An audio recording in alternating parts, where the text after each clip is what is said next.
Hi, William Henshaw here again for the Constitutional Crisis Channel.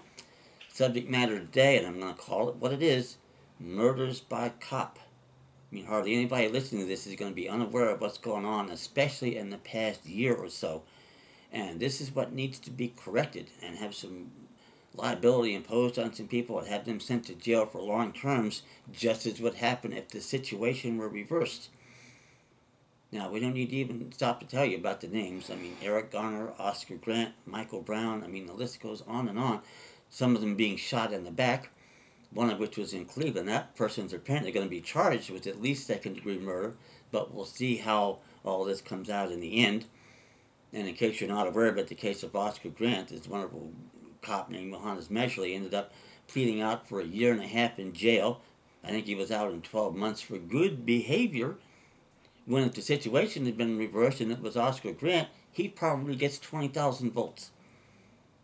But here again, this relates to my central issue about states and territories and the 14th War Amendment, because if you go after them under the civil rights statutes, what you're going to find out is in most cases they're going to be able to assert at least qualified, if not absolute, immunity based on good faith and or the fact that they didn't know that they were violating your rights.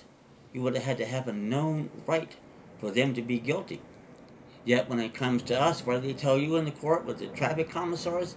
Ignorance of the law is no excuse.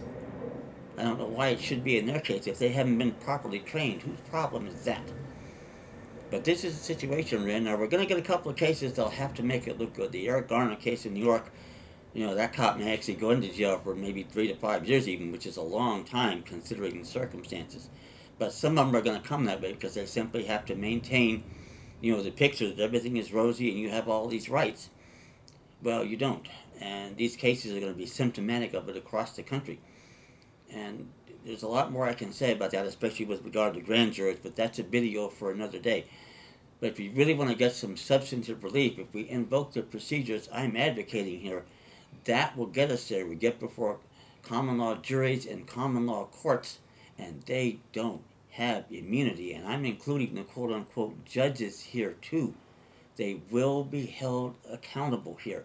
We have common law remedies if we just get our states back and get everything back to the way it was. Republican form of government of defined and limited powers. That goes further than helping out our situation than anything I can think of. And the fact that most people on the other side don't like it should be a strong indication to you that we're headed in the right direction. Thank you. That was